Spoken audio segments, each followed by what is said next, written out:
If there's one series of movies that has had some major ups and downs, it's definitely the Alien franchise. This is a collection of films that has historically seen some dramatic changes in tone with each installment, thanks mainly to the fact that each one is the vision of a different director. So we went from a claustrophobic horror film to a sci-fi action spectacular, followed by a depressing sort of horror prison drama thing, and then whatever the hell was going on in Alien Resurrection.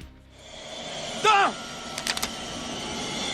Likewise, games based on the Alien series have been all over the map, ranging from absolutely awesome to some of the worst games I've ever played. More recently, Alien Isolation really got the formula right and gave us an honest-to-goodness, scary game that really does capture the spirit of the first film, effectively making the xenomorph seem like the frightening and deadly horror icon it truly is.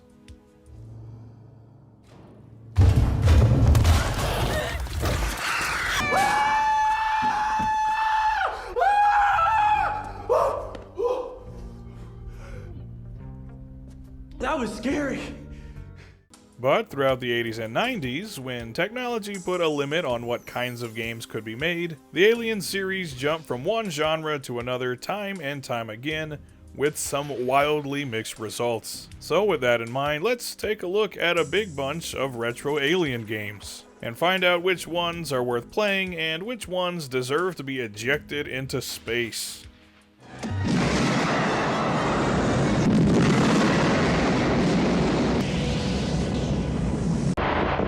In 1979, a little movie with an unassuming title hit theaters and scared the hell out of audiences, and also had them running to their doctors to get checked for parasites, and that movie was Alien. It told a pretty simple story. An alien xenomorph gets aboard a spacecraft and kills off the crew one by one, until the final crew member, Ellen Ripley, is left with no choice but to destroy the ship, and ultimately launch the alien out of an airlock. It's essentially a slasher movie set in space, but the stunning cinematography, creepy atmosphere, great performances, and outstanding special effects elevated Alien to the annals of horror movie greatness. It was mesmerizing, terrifying, and at times graphically violent, but that still didn't stop them from making it into a toy for kids. Don't, he'll destroy the spaceship. We've lost. Better find another ship. Let's try the kitchen. Another triumph for Alien. Alien action figure, new from Kenner. So with that in mind, what kind of game could you make on the consoles available at the time that accurately replicated the sheer terror and claustrophobia of Alien? Well, that question was answered in 1982 with Alien on the Atari 2600, and the answer was Pac-Man.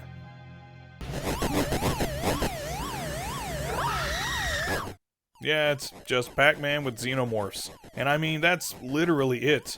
I know there were a lot of maze games coming out at the time that emulated the gameplay of Namco's Yellow Icon, but this is perhaps the most blatant I've ever seen. You're not explicitly told that you're playing as Ripley, but I'm just going to assume that you are. And the goal of the game is to make your way through the halls of your spaceship, represented here by a maze, and destroy all of these xenomorph eggs, which are of course dots. All while avoiding the ghosts, adult xenomorphs that are also roaming the halls. You can dispatch them by grabbing the glowing pulsar, thus turning them blue and making them killable. Simply collect all of the eggs, grab some score bonuses whenever they pop up, and complete a bonus stage at the end of each maze, which again has you dodging xenomorphs while attempting to grab a prize. And that's the entire game. Just a shameless and blatant Pac-Man knockoff, even down to having almost identical sound effects. I get it, there's not a lot you can do with the Atari 2600, but regardless of that fact, I think a movie as historic and groundbreaking as Alien deserved better than this. Luckily for this game though, in space, no one can hear you suck.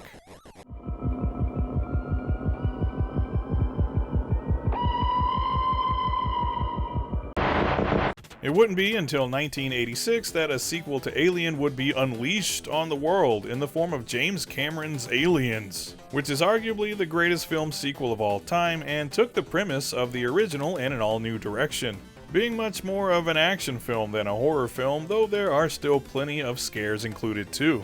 This time around, instead of a single xenomorph, there was an entire hive of them. And on the opposite end are the Colonial Marines, armed to the teeth with guns, flamethrowers, explosives, and of course, harsh language. Fuck you, man. Anytime, anywhere. Are you finished? With this being much more of an action-oriented movie, and the fact that lots of video games at the time had you blasting aliens anyway, it was perfect for a video game adaptation. But honestly, it inspired a lot more games than it actually spawned. But in 1989, Aliens was converted into an absolutely awesome arcade game by Konami, which is fitting since they had already taken so much inspiration from it when developing the Contra series. And similar to those games, Aliens is 100% balls to the wall action, where you play as Ripley armed with the iconic smart gun, mowing down legions of xenomorphs on her way to rescue Newt, destroy the colony on LV-426, and eradicate the alien menace. In addition to the smart gun, you'll also be provided with some serious firepower in the form of a spread gun, missile launcher, grenades, and of course the almighty flamethrower. And if you've got a second player handy, then Corporal Hicks jumps into the fray to help you kick some alien ass, assuming xenomorphs have asses. It's hard for me to overstate just how much I love this game.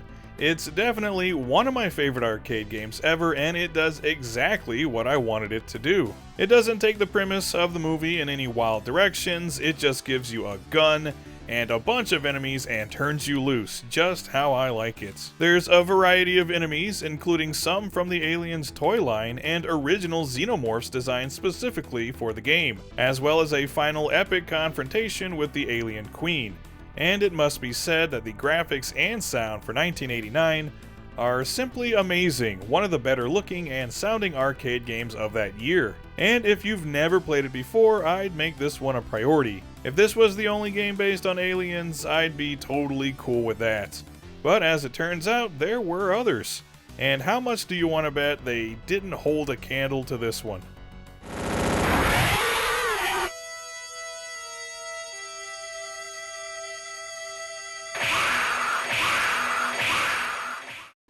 Well, in 1987, there were several games based on aliens released for home computers, but I've only ever played one of them, and that's the Japan exclusive Alien 2 for the MSX, Alien 2 being the film's title in Japan. And it's an interesting game in that it's an early work from Squaresoft. Yes, back before they were the house that Final Fantasy built, Square was throwing a lot of shit at the wall to see what would stick, and somehow ended up with the Aliens license, and what they produced is a game that at least tries to capture the spirit of the film it's based on, but falls flat in the gameplay department. This is a side-scrolling action game, which I think was a smart choice, but it's a rather slow-playing and clunky one.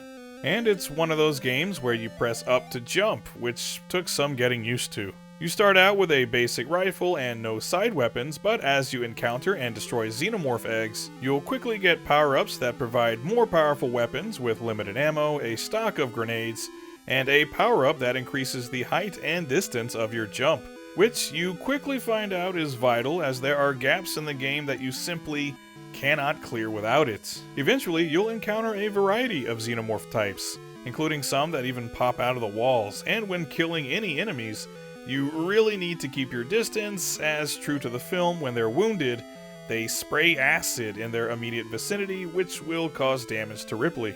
At the end of the first stage, you'll likely be surprised to find yourself already fighting the Alien Queen, but this is actually a boss fight that's repeated several times throughout the game, with the Queen becoming more difficult to take down with each encounter. And there is absolutely no strategy to this fight. The Queen just walks back and forth while you simply stay to the left of the screen and shoot her in the head. Rinse and repeat until after 5 stages, the game is over. This certainly isn't the worst game I've ever played. I give it a pass on the graphics and sound considering the hardware it was made for, but this honestly just isn't a very fun game to play. It's clunky and awkward to control, which is where most of the difficulty stems from. And though it's a valiant effort at recreating some of the action from the film, there's just not a lot here to keep me interested.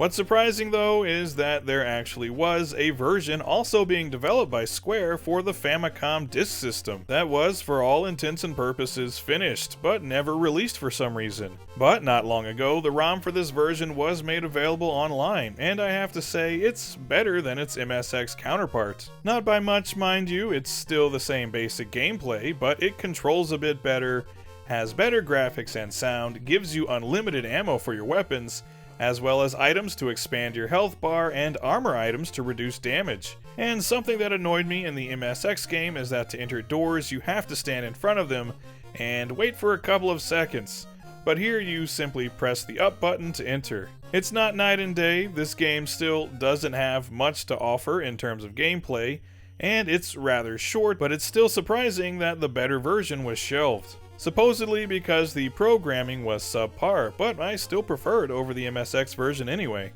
That's fine though, because in 1987 we also got a superior Aliens game for the Famicom and NES, and it was called Contra.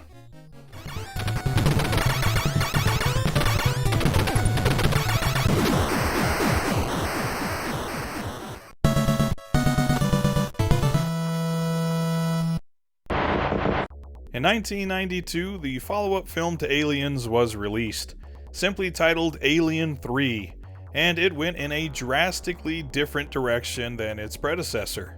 Set on a backwater planet that's home to a prison colony, the film immediately subverts the ending of Aliens by killing off Newt and Hicks.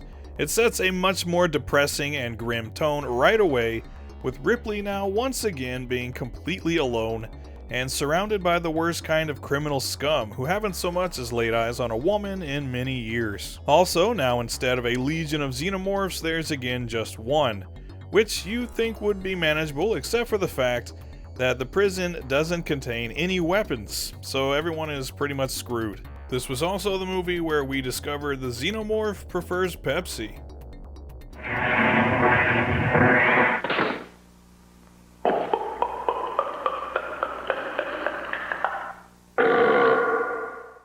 I enjoy this movie despite the fact that it's a complete 180 from the previous film, and despite the fact that the focus on action is pretty much completely absent here.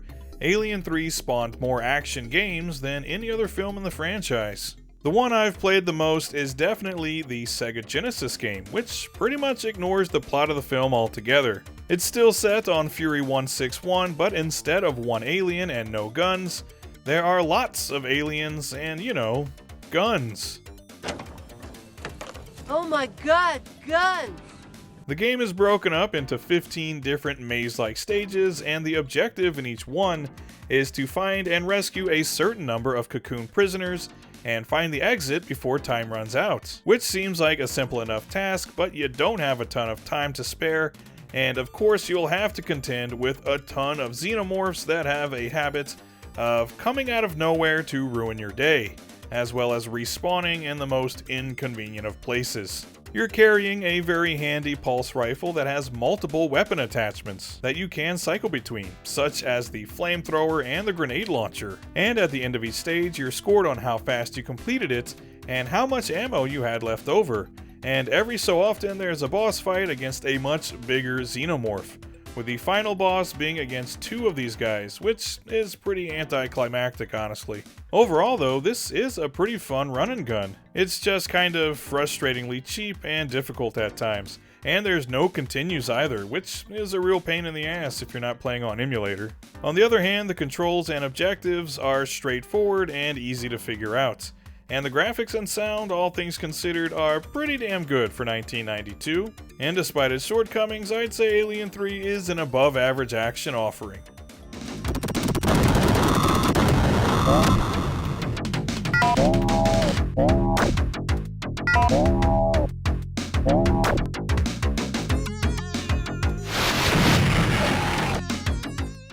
It's also a game that had a surprising number of ports, most notable to the Master System and Game Gear in 1993, and these are some pretty solid ports honestly. They use the exact same map layouts as the Genesis game and feature the same gameplay. The only real difference is obviously the downgraded graphics and sound, But on the whole, this one's not too bad. Definitely worth a playthrough if you enjoy the Genesis game, or if you're just a big-time Game Gear or Master System enthusiast.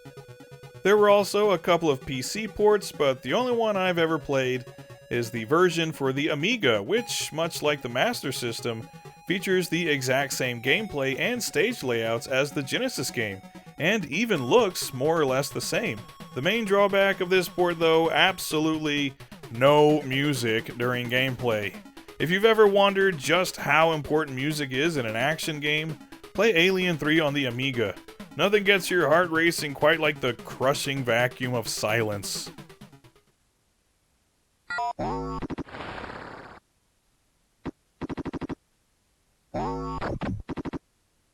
And then there's the NES game, which is a bit of a nightmare to play.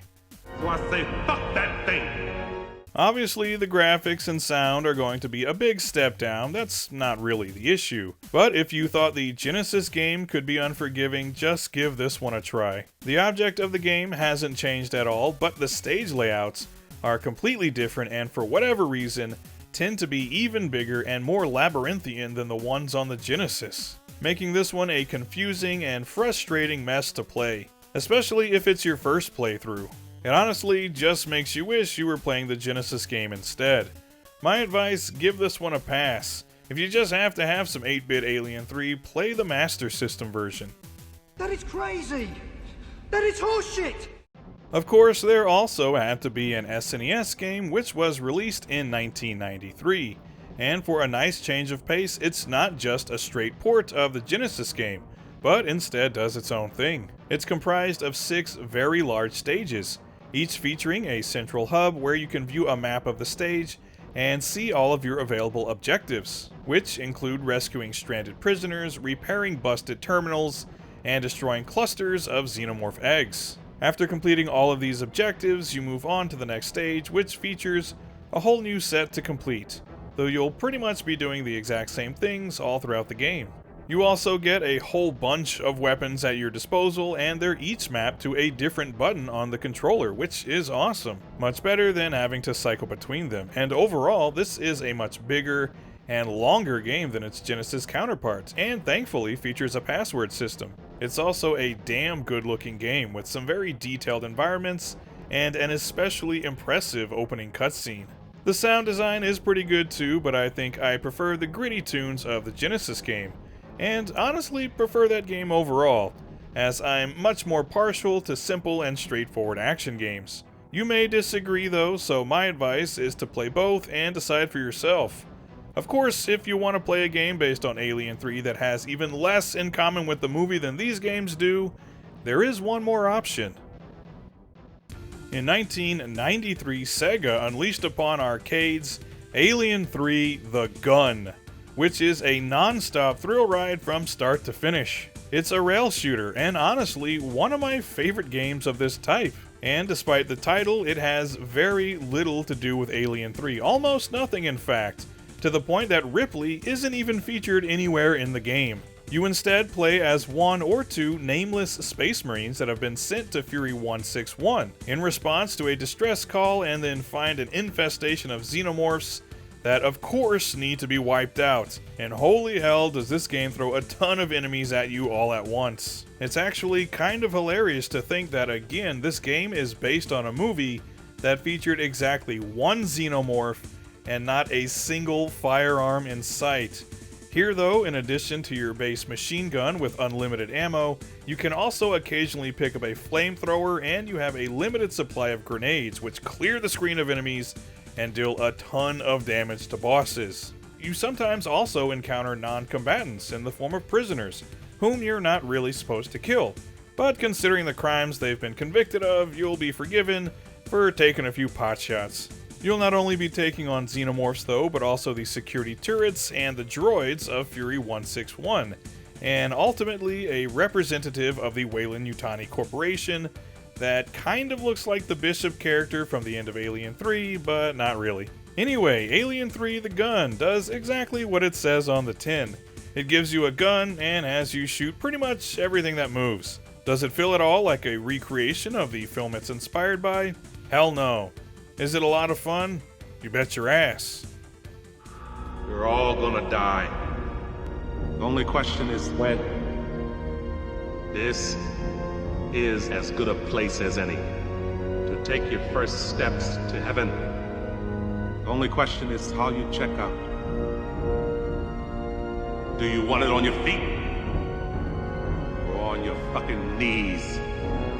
I don't think he's from around here.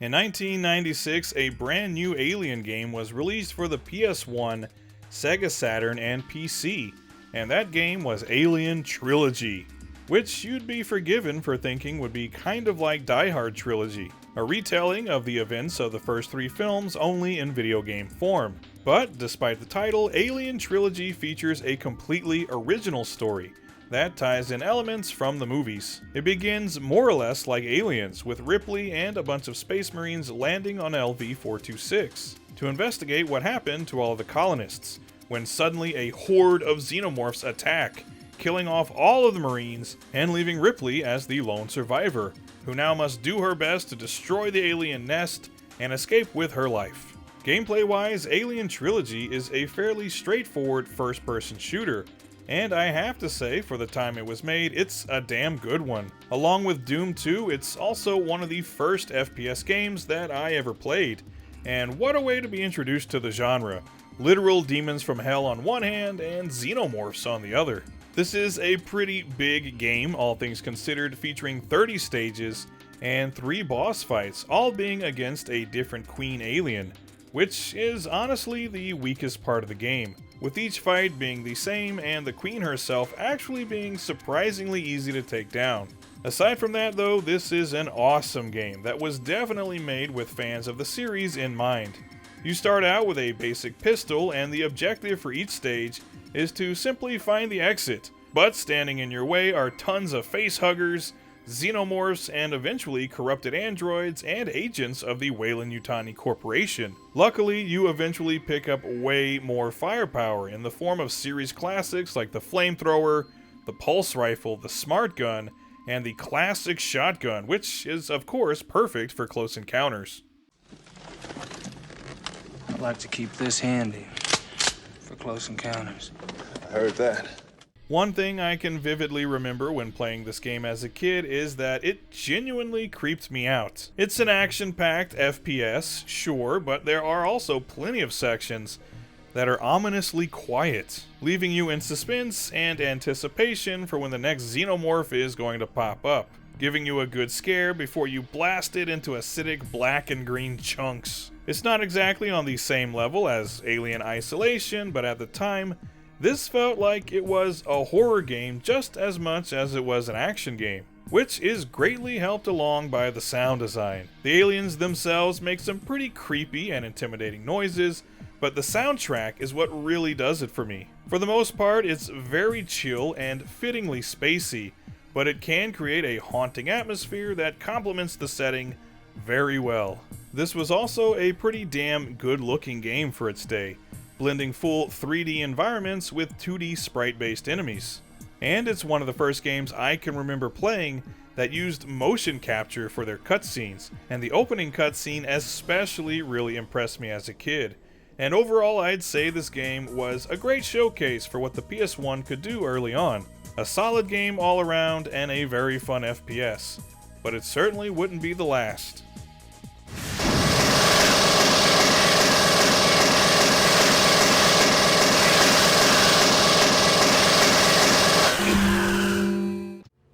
That's it?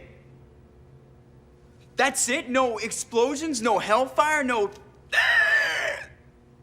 I mean, no, I'm glad everybody's alright, but yeah, that was weak. In 1997, the world would be graced with a 4th entry into the Alien series, titled Alien Resurrection.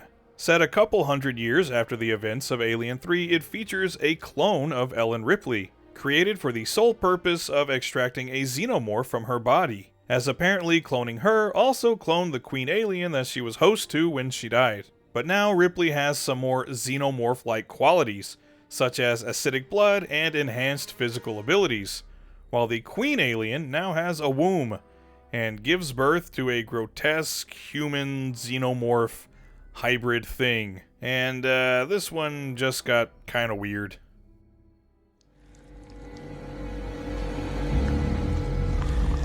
Oh, look. Look, beautiful, beautiful little baby.